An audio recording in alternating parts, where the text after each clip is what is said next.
Conexión U, podcast de la Universidad San Marcos.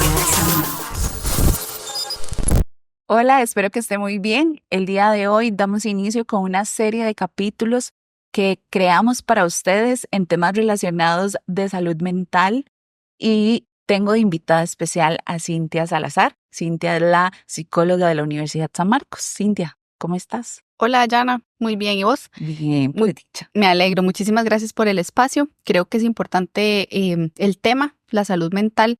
Actualmente es algo que nos ha tocado más la puerta y que nos ha ayudado o nos ha orientado a entenderlo mejor. Entonces, muchísimas gracias por la invitación. No, gracias a vos por estar acá con nosotros. Y pues el día de hoy quisimos poder tocar un tema muy importante, que es el tema de las emociones y también la inteligencia emocional, que es un tema que considero yo que es muy importante y también para que los estudiantes conozcan un poco de qué son las emociones, ¿verdad? Entonces yo creo que podemos empezar básicamente por ahí. ¿Qué son las emociones? Claro, excelente. Bueno, dentro de las emociones hay muchísimas, más de 150 emociones. Pero conocemos las emociones primarias o las emociones básicas, que son 6, ¿ok? Que básicamente es alegría, tristeza, enojo, sorpresa, asco y miedo. Esas son las primeras emociones que deberíamos aprender a entender y a conocer. Lo que pasa, Yana, es que no nos han enseñado a conocer nuestras emociones. Entonces hoy vamos a hablar un poquito más sobre cómo conocerlas, cómo aprender a escucharlas en nuestro organismo, tanto en la parte física como en la parte emocional. Sí, exactamente. Yo creo que a manera gráfica las hemos visto reflejadas en esta película de Intensamente, ¿verdad? Que ya salió la película 1 y la película 2 y hemos visto como reflejados diferentes ejemplos de cómo podemos representar cada una de estas emociones, ¿verdad? Creo que la vez pasada tuvimos una conversación de un taller que dimos del tema de cómo gestionar las emociones, ¿verdad? Y también de la inteligencia emocional. Y salieron a relucir muchísimos temas que los estudiantes nos hicieron saber, pero después lo comentábamos de todo el tema de realmente cómo yo puedo gestionar las emociones. Y está bien, yo digo, mira, este tema o esto que me pasó me hace como explotar o me hace que esta emoción se me encienda, por decirlo de esa manera. Pero ¿cómo yo puedo gestionar las emociones? Yo sé que eso ya lo vamos a ir viendo más adelante, claro. Pero tal vez como algún ejemplo que podamos decir, mira, es que pasa esto cuando tengo esta emoción, pasa esto cuando tengo esta otra emoción, algún ejemplo que podamos como dar. Claro, en este caso, como lo decías anteriormente, las emociones funcionan conforme vamos sintiéndolas en nuestro organismo, cómo nos vamos escuchando, cómo nos vamos sintiendo. Entonces, por ejemplo, no sé, ¿qué te digo? Cuando estamos ante un miedo, ¿verdad? Vamos por una calle solitaria, vienen varias personas, sabemos que llevamos nuestras cosas de valor, entonces el miedo es importante porque el miedo lo que hace es activar esa huida, ¿verdad? O esa alerta de que estoy en peligro. Entonces el miedo es importante. Lo que tal vez no es saludable realmente es vivir con miedo, no tener la capacidad de salir solo de la casa, no tener la capacidad de montarme, no sé, por ejemplo, en un autobús sin el miedo de que me hagan algo. ¿Qué pasa con esto? El detalle es que también las emociones van muy ligadas de lo que nosotros hemos vivido, de nuestra historia de vida, de las reacciones que hemos tenido o los traumas también muchas veces nos impiden desarrollar nuestras emociones de una manera saludable. Por ejemplo, el enojo. Ahora hemos visto en la carretera no hay tolerancia entre las personas. Es como la ley del más fuerte, yo siempre lo digo, ¿verdad? Entonces, es importante entender que la persona que está en ese automóvil, por ejemplo, que va en esa buseta o que va en esa moto, tiene una historia de vida, tiene situaciones de vida todos los días. Entonces, tal vez si somos un poco más conscientes y más racionales, podríamos entender el por qué esa persona está reaccionando de esa forma. No quiere decir que vamos a justificar que una persona se baje y le pegue un balazo, ¿verdad? A otra persona, por ejemplo. O no vamos a tolerar que esta persona lastime a otra porque le pitó, porque va tarde. Pero ese es el detalle. Cuando nosotros empezamos a aprender a escuchar nuestras emociones, que considero que es como el primer paso, escuchar esa emoción, cómo me hace sentir, ¿verdad? qué me quiere decir, porque las emociones eso es lo que hacen, empezar a tocarnos, ¿verdad? La puerta de nosotros y decirnos, necesito salir. Hay muchas cosas que a veces no hemos aprendido a solucionar o que nos han reprimido. ¿Qué es reprimido? Que nos han como obligado a ocultar. Por ejemplo, cuando estábamos niños, entonces se caía el chiquito y el chiquito, el hombrecito, levántese, no le pasó nada, ¿verdad? Aunque traiga las rodillas ahí sangrando, no importa porque usted es niño. Pero si se caía la niña era diferente, ¿verdad? Porque es una cuestión también como de generacional y es una cuestión de su sexo. Entonces es como, ok, la niña sí, venga, princesita, venga para cuidarla, pobrecita. Pero claro, imagínese estar usted en ese escenario, siendo usted niño y siendo usted niña. ¿Cómo se puede sentir un niño al que le dicen no llore? Porque los niños no lloran. Y la niña sí puede llorar. ¿Y por qué? ¿Qué tiene diferente ella a mí? Que ella sí puede llorar y a ella sí le validan esto. Entonces creo que es una cuestión también de esas ideas que nos han inculcado desde pequeños y que evidentemente cuando somos adultos hay tantas cosas que hemos reprimido que no podemos o no sabemos cómo reaccionar ante un estímulo. ¿Qué es un estímulo? Una situación, ¿verdad? Que viene del entorno. Entonces ese estímulo me puede detonar a mí reaccionar de una forma. Vamos a ver, por ejemplo, la edad. La edad no es la misma edad. O sea, no vas a reaccionar a la misma edad de 15 años, por ejemplo, que claro, como puedes reaccionar a los 25 años, a los 50 años. ¿Por qué? Porque viene desde la historia de vida. Entonces, a veces uno dice, bueno, yo hace 5 años hubiera reaccionado ante una situación de trabajo, por ejemplo, con un compañero de una forma, claro, ¿verdad? Lo hubiera hasta lastimado verbalmente o físicamente.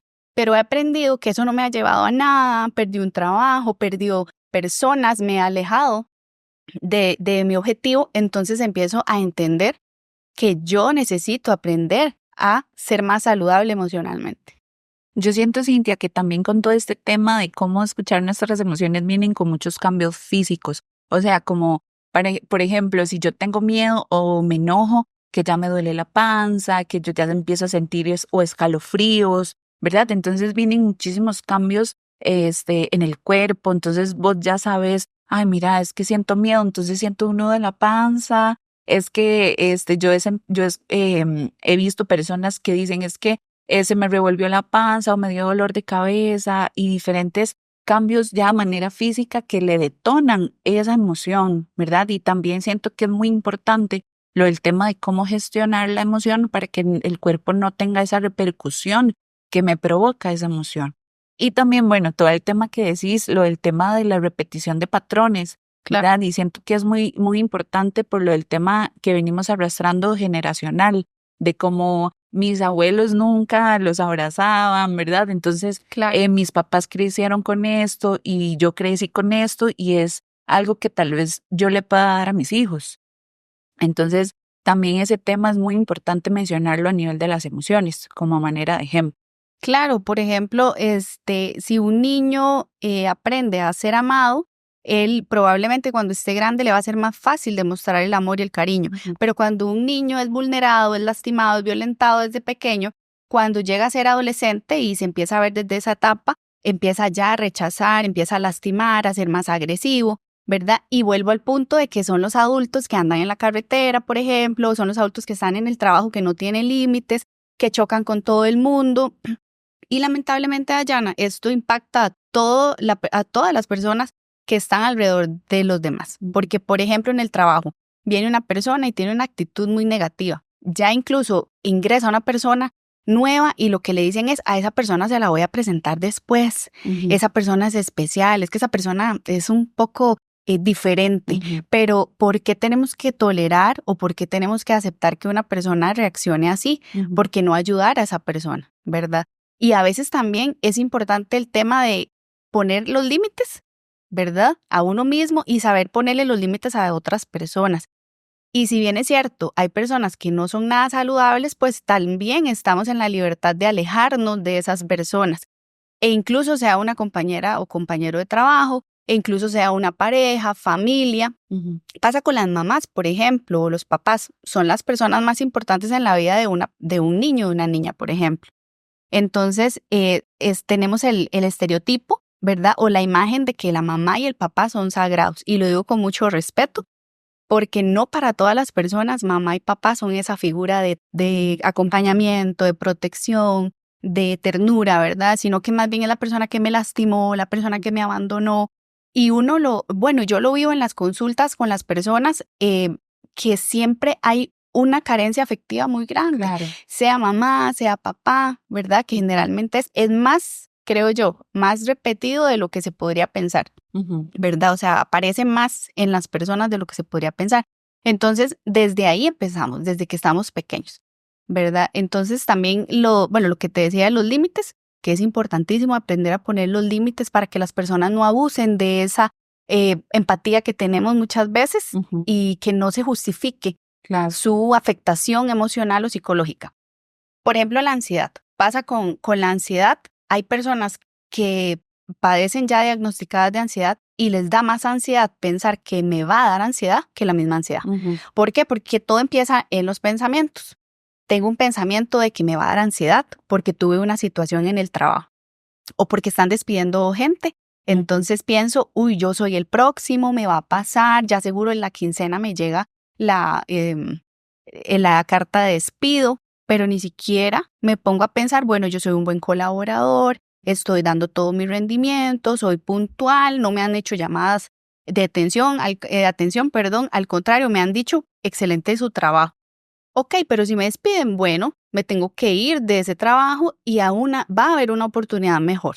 Siempre somos como más negativos, el ser humano por lo general es más negativo, ¿verdad? Entonces vienen esas ideas irracionales de que me van a despedir y eso me empieza a generar ansiedad y empieza a generar el pensamiento, genera la emoción y la emoción genera esa reacción física o fisiológica que tenemos el ser humano. Por ejemplo, empiezo a sentir que me falta el aire, me duele el estómago, ¿verdad? Empiezo a sudar o algo muy sencillo, como cuando estamos exponiendo en la U, ¿verdad? Y que no todas las personas tienen las mismas capacidades y es importante entender eso también, que no podemos o no deberíamos de juzgar a los demás, no sabemos si esa persona tiene algo reprimido o si esa persona la obligaron en su momento, incluso en una exposición, a que se callara o, por ejemplo, la ridicularizaron, ¿verdad? Que le dijeron algo, un profesor, una profesora, y eso marca, como nos marca lo que nos dicen positivamente, nos marca también lo negativo. Claro. Y si viene de un profesor, por ejemplo, o de un papá, que es una figura de autoridad, ¿verdad? De conocimiento, entonces eso también nos puede impactar y viene esa reacción. Yo he conocido personas que no logran hacer una exposición, que no logran ponerse frente a un profesor para dar una charla, que les ganan los nervios, ¿verdad? Y eso es importante también, aprender a identificar y a separar si es nervios y es susto o es ansiedad. Porque ahora, lamentablemente, es una palabra que está como muy de tendencia, ¿verdad? Entonces ahora todo el mundo tiene ansiedad y no sabemos. Y no sabemos. Y muchas personas llegan a la consulta y me dicen, tengo ansiedad y tengo depresión. Y yo le digo, bueno, ¿y cuándo fue diagnosticado? ¿Ya fue, verdad, algún médico y le diagnosticó? Y me dicen, no, pero yo sé que yo tengo. Bueno, entonces no estoy invalidando que tenga ansiedad o depresión, pero primero conozcamos las emociones, que es básico, y conozcamos si realmente es posible que tengas o no ansiedad. Claro.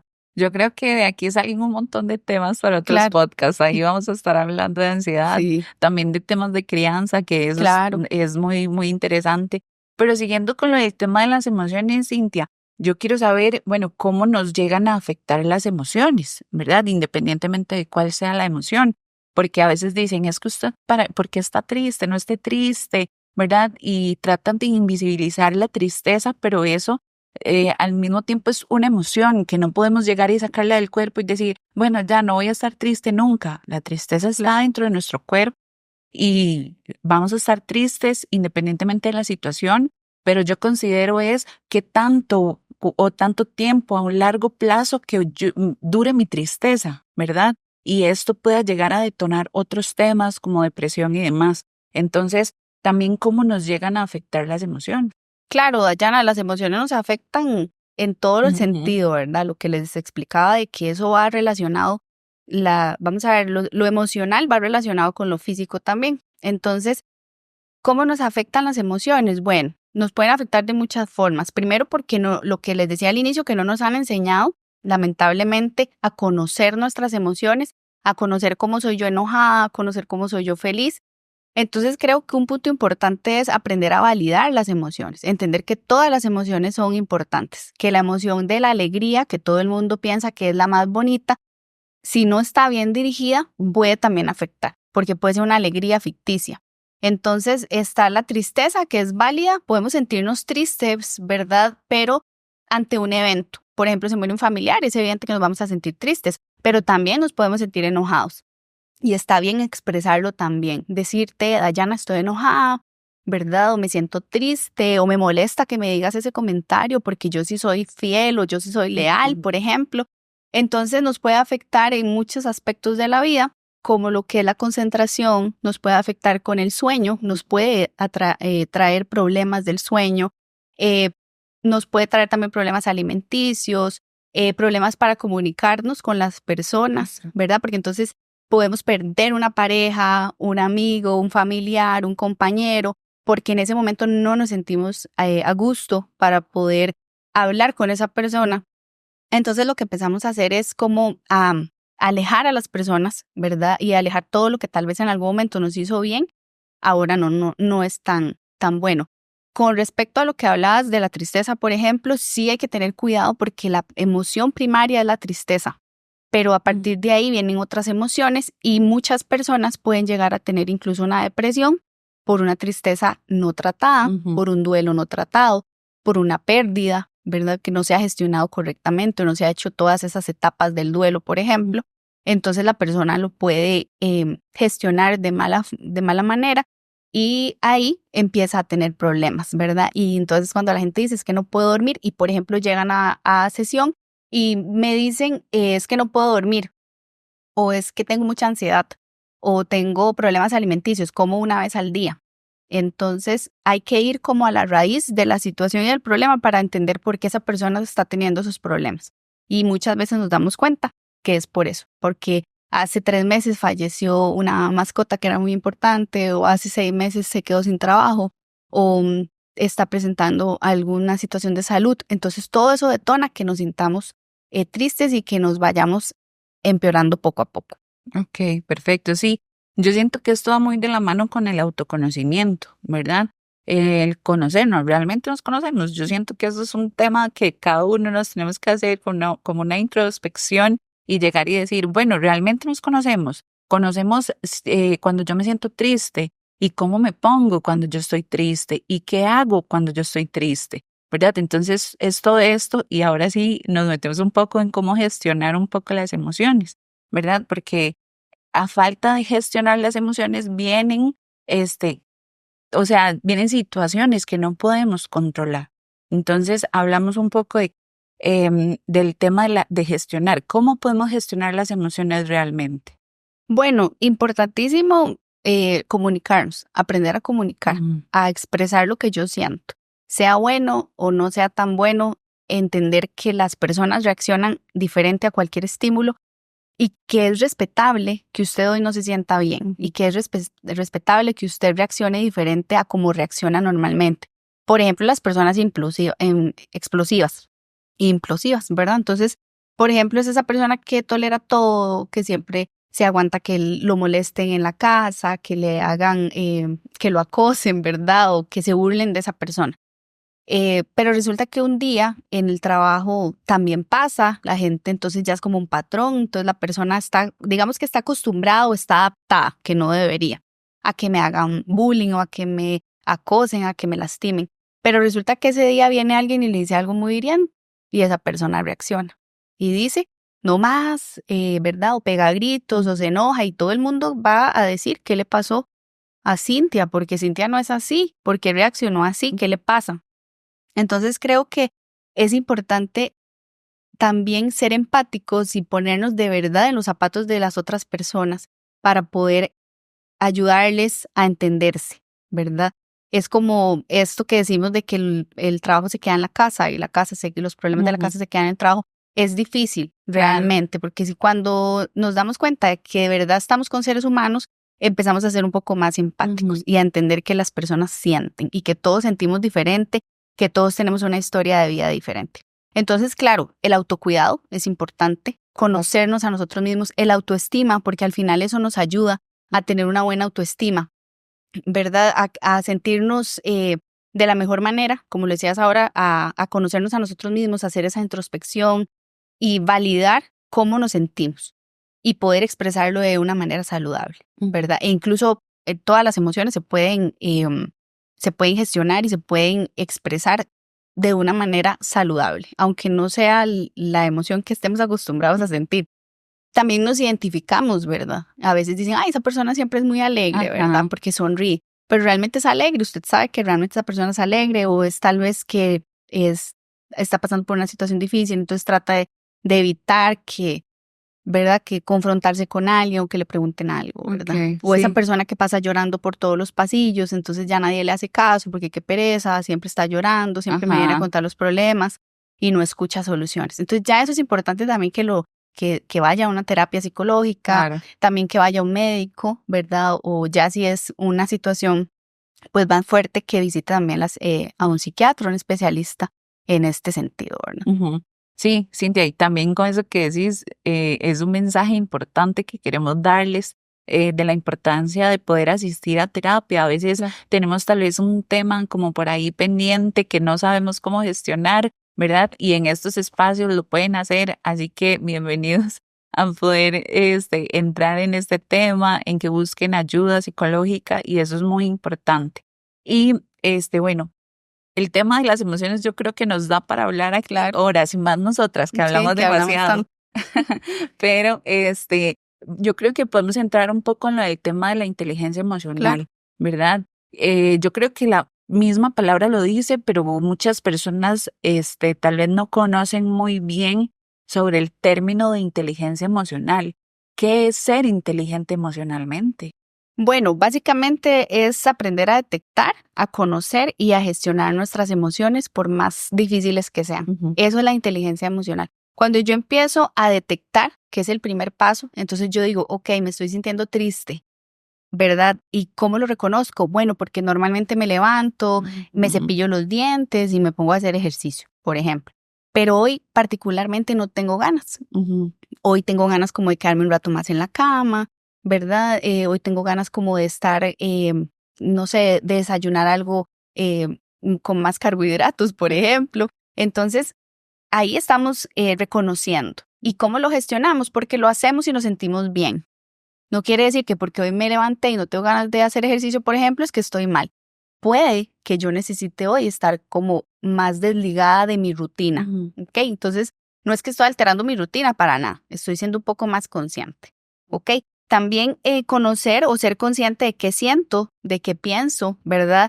Esa capacidad de escucharme a mí mismo o a mí misma y de poder expresar lo que estoy sintiendo hacia las personas, tanto verbal como no verbal, ¿verdad? La comunicación no verbal es muy importante y pues cuando tenemos inteligencia emocional lo logramos hacer. Creo que la inteligencia emocional viene más ligada a las habilidades que tenemos como personas que a un aprendizaje.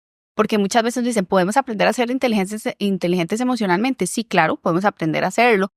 Pero si usted no tiene la empatía, por ejemplo, entonces es difícil. Si usted no tiene como esa capacidad de escuchar a las personas, puede costar un poco más. ¿Okay? Entonces, es esa parte de poder escuchar a las personas, escucharnos a nosotros y a partir de ahí, pues poder ser más empáticos, ser más conscientes, más racionales y más emocionales, tal vez no, sino como más racionales. Ok. Estaba anotando por acá, sí, que los demás no son responsables de que vos no sepas manejar tus emociones. Y eso yo creo que es muy importante, ¿verdad? Muchas veces llegan y me pasa algo, entonces yo ya ando peleando con todo el mundo, me pasa algo en el trabajo y yo no le voy a hablar a los compañeros de trabajo, me pasa algo en la casa, ya no le hablo a nadie en la casa. Y yo digo, los demás no tienen por qué ser responsables de lo que te está pasando. Hacerte responsable vos de tus propias emociones, ¿verdad? Y siento que eso va muy de la mano con todo el tema de la inteligencia emocional, ¿verdad? de ser inteligente emocionalmente, de yo entender mis emociones. Mira, sí, ando enojado, pero mi mamá, mi papá, mi compañero, o mis compañeros de trabajo no tienen por qué saber que yo ando así. Hay situaciones extra que obviamente te van a hacer llorar o te van a tener una expresión más allá, ¿verdad? O yo realmente andar enojado, pero vos te haces responsable de esas emociones y las trabajás y después de eso ya ahora sí tratás con tu entorno. Pero siento que también eso es muy importante, ¿verdad? Claro, responsabilizarnos de nuestras acciones también, porque como lo decís, Dayana, no es responsabilidad de nosotros cómo reaccionan los demás. Lo que pasa es que sí nos puede afectar y eso es lo que tal vez es importante aprender a detectar. Por ejemplo, cuando empezamos una relación con una pareja, ¿verdad? Entonces esa persona nos controla el celular, por ejemplo. Entonces lo vemos como, ay, qué bonito, se preocupa por mí, ¿verdad? Me está tratando bien, quiere saber dónde estoy, pero entonces la persona viene y me dice, te voy a poner el GPS para saber dónde estás. Pero entonces cuando nos damos cuenta, la persona está afuera esperándome y no coordinamos que nos íbamos a ver. Entonces ahí tenemos que, es como una banderita roja, ¿verdad? Como una alerta que nos está diciendo qué está pasando. Esa persona realmente me quiere, ¿verdad? O se interesa por mí o está controlándome porque tiene un patrón, por ejemplo. Sí. O lo justificamos, que es espontaneidad de la pareja. Exacto. Entonces ahí debemos de poner límites y de entender que hay cosas que no se deben aceptar, aunque sea mi pareja, mi amigo, mi compañero, ¿verdad? Lo que decías de responsabilizarse, sí, porque si vos cometés, por ejemplo, un delito y emocionalmente estabas desequilibrado, por ejemplo, claro, a las autoridades al final no es que no les importa, pero van a venir y van a decir, bueno, pero usted lastimó a otra persona, a un tercero. ¿Okay? Entonces es importante ser responsables y de hecho conocerse tanto de que a veces decimos, mejor no quiero hablar en este momento porque sé que te voy a lastimar, sé que te voy a herir. Sí, ahí ya vamos de la mano con el tema de la comunicación que estabas diciendo, que es fundamental. Y sí, bueno, yo creo que ya vamos un poco cerrando el tema, ¿verdad? Yo no sé si nos puedes dar ahí como 2 recomendaciones de cierre. Bueno, creo que las recomendaciones son, bueno, primeramente tal vez ir a atención psicológica. Claro. Creo que es importante que las personas empiecen a responsabilizarse de su salud mental, así como van al nutricionista, así como van al terapeuta físico, así como van al médico a hacerse exámenes. Creo que la salud mental es importante porque va de la mano de muchas situaciones de vida. A veces incluso hay padecimientos físicos que no tienen una explicación física, por decirlo así, y médica, y es algo emocional. Entonces creo que esa sería la primera recomendación. Y la segunda, deje salir sus emociones, valide sus emociones, permítase sentir, permítase escuchar, permítase sentirse triste cuando hay que sentirse triste y estar feliz cuando hay que estar feliz. No se limite, no se reprima, no se obligue o rompa con ese patrón, con esa idea que tiene, con esa generación y empiece a abrazar más a las personas, exprésele lo que siente, sea más empático, sea más racional y así podemos cuidar nuestra salud mental, empezando con ese paso. Poco a poco no podemos pretender cambiar a una persona que toda la vida ha estado dolida o ha estado resentida por alguna situación o que tiene una carencia emocional, afectiva, que cambie de un día para otro solo porque conmigo no se lleva bien. Bueno, y yo creo que con estas recomendaciones, sí, cerramos el podcast. Esperamos que los que estén viendo y escuchando este podcast haya sido de muchísima ayuda para todos y todas ustedes. También desde el Departamento de Experiencia Estudiantil los invitamos a hacer uso, si eres estudiante de la U San Marcos, a hacer uso del servicio de atención psicológica que tiene la Universidad San Marcos para ustedes y los va a atender, sí, con muchísimo gusto. Así que sí, muchísimas gracias por este espacio. Gracias, Daya, a vos y a todo el equipo, a los compañeros por este espacio. Creo que ese es el primer paso, empezar a mostrar, a psicoeducar a las personas, a nuestros estudiantes. Aquí estamos, los esperamos con los brazos abiertos. Esperamos que el tema les haya gustado, que les sirvan las recomendaciones y realmente que puedan aprovechar y empezar a cuidar su salud mental y ser responsables de ella. Y aquí los esperamos con los brazos abiertos. Muchas gracias.